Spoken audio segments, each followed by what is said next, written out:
I'd been with my girlfriend, Sarah, for almost a year. And I really thought we had something special. We weren't just dating. We were building a future. We'd spend hours talking about the trips we'd take, the day we'd finally move in together, and even the goofy name we'd give the dog we planned to get. It felt real. It felt solid. One Friday night, we were curled up on the couch, halfway through a movie marathon, when she fell asleep. Her phone, which was sitting on the coffee table, started buzzing. And it didn't stop.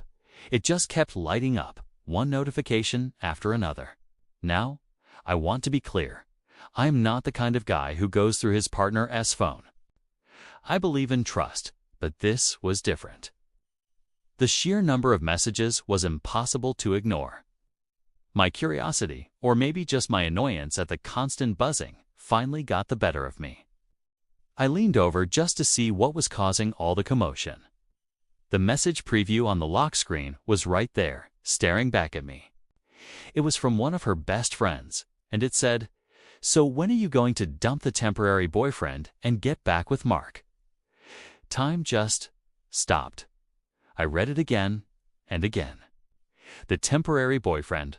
The words echoed in my head. It felt like a physical blow. Who was Mark? And why was I temporary? My heart was pounding in my ears. With a shaking hand, I picked up her phone. Her password was my birthday. The irony was almost laughable. I opened the group chat. It was her 3 closest friends, and him, Mark, her ex-boyfriend. My stomach dropped as I started scrolling. There were messages, screenshots, inside jokes, and plans stretching back for months. It was a whole secret life I knew nothing about. And then I saw her messages. The words she had typed, the things she had said about me. Each one was a dagger.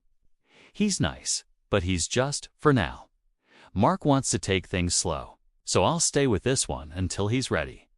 I don't love him, but he treats me well and pays for everything. There it was, spelled out in black and white.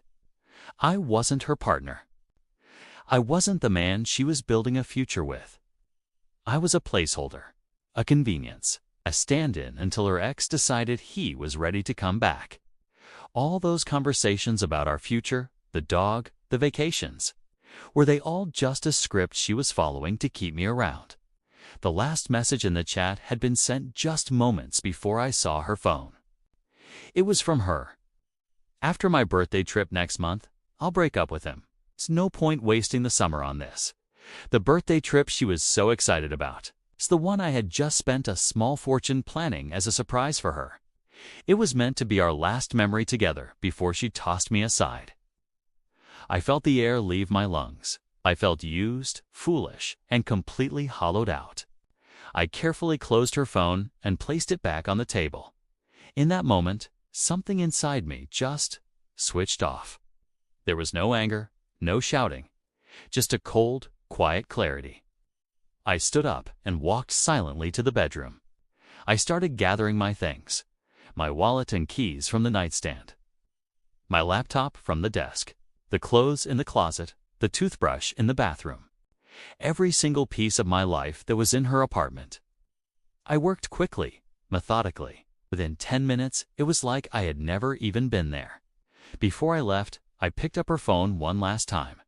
I opened up a new text message to her, typed one single sentence. "Don't worry about breaking up with me next month. I just saved you the time." I hit send, walked out the door, and didn't look back. As I walked to my car, I blocked her number. Then I blocked her on every social media platform I could think of. It was a digital amputation. It had to be done. 2 days went by in a blur. Then my apartment buzzer rang. It was her. I saw her on the security camera, her face streaked with tears. I let her up because I felt I owed myself a final face-to-face closure. The moment she saw me, the floodgates opened.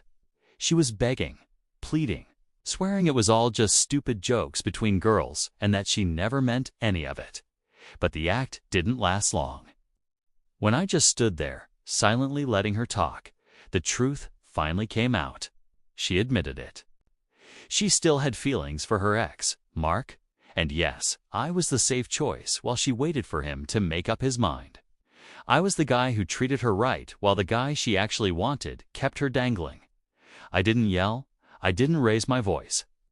I just looked at her, the woman I thought I loved, and I said, calmly, I hope he treats you the way you treated me. That was the last time I ever spoke to her. The next few weeks were a barrage. She messaged me from random numbers, sending long, desperate paragraphs promising she'd change. She even got her mother to call me, telling me her daughter had made a terrible mistake and that I should forgive her. I never replied, not once. Responding would have meant her lies still had power over me. Silence was my power. About 2 months later, I heard an update through a mutual acquaintance. Sarah got what she wanted. Mark took her back.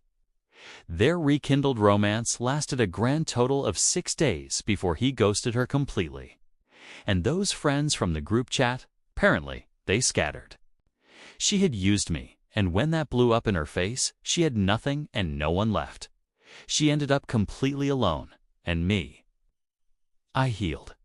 It took time, but I came out of it with a lesson that has stuck with me ever since.